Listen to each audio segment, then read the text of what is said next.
I would like to introduce Amber Ledbury. She really enjoys traveling, and after graduation will be exploring Europe and Asia, and then attending Palm Beach Atlantic University in the fall of 2017. Today she is talking about the subject of global volunteerism. So please welcome your speaker, Amber Ledbury.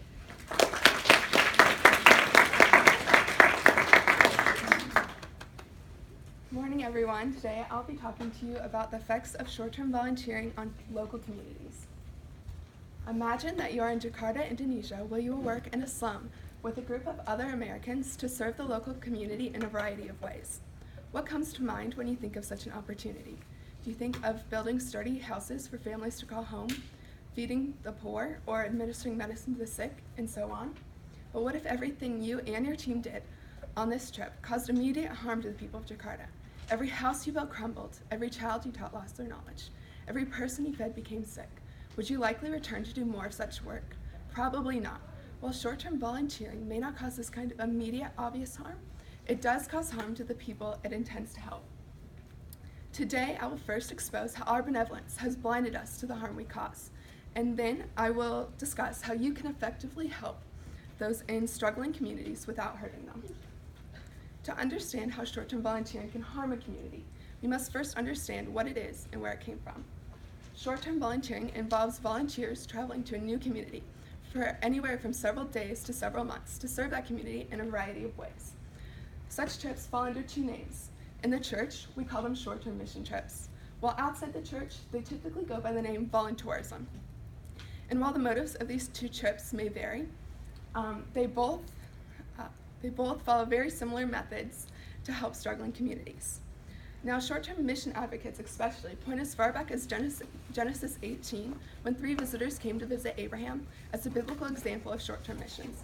However, the trips we see today seem to differ from the passages they point to. David Livermore, a man who spent over a decade in the cross-cultural ministry, asked some probing questions considering when this movement really began. Did it come from the conviction of men and women studying God's word and discerning that this was a missing element of the church? Or was it a response to the increased accessibility we have to the world and a way to mobilize everyday people to experience missions firsthand?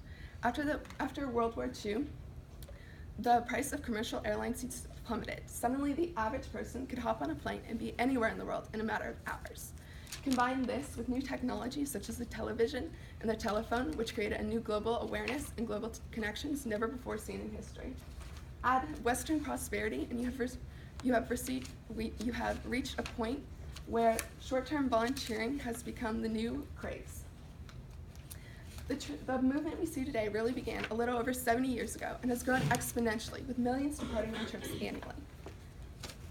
Such trips typically focus on impoverished communities because they tend to show the most needs. The Lord has a special place in his heart for the poor, and this is reflected in our compassion for the 40% of the world that lives on less than $2 a day. However, the short-term volunteers' goal to try and alleviate poverty raises a deeper question. What is poverty? Think for a moment. How do you define poverty? How you answer that question has a huge impact on how you try to solve the problem. North Americans tend to define it as a lack of material objects. However, the truth is more holistic. A World Bank study compiled in the book The Voice of the Poor asked impoverished people what being poor meant to them. They responded in terms of shame, inferiority, powerlessness, humiliation, fear, hopelessness, depression, social isolation, and voicelessness. Poverty is a result of broken individuals and broken systems. Just as pouring water into a broken vase will not fix the vase, pouring money and resources into a broken system will not fix the problem of poverty. To truly alleviate poverty, you have to transform the communities of the poor. You also have to identify the root of poverty. Often we tend to treat symptoms, things like starvation. However, to truly help the poor, you have to address what's really causing these problems. Those are things like addiction in individuals or communism in a culture. To truly pull out the weed of poverty, you have to address all of these roots. One example of what happens when you fail to do this is World Bank successfully alleviated poverty in Europe after World War II. Upon their success, they applied the same methods to developing countries such as India. However, they were met with failure because they didn't address the true causes of poverty. Before I discuss the dangerous actions volunteers can cause on a community, I will first discuss some of the dangerous motivations and assumptions.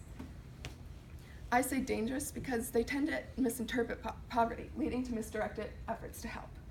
Now, with the growing popularity of short-term missions and short-term volunteering, we have the obvious motivation, such as the one who goes because all their friends are going, or the passing thought that Ethiopia is a cool place to go, or even, as Darren Carlson, founder and president of Training Leaders International, points out, that the farther we go, the more spiritual we seem.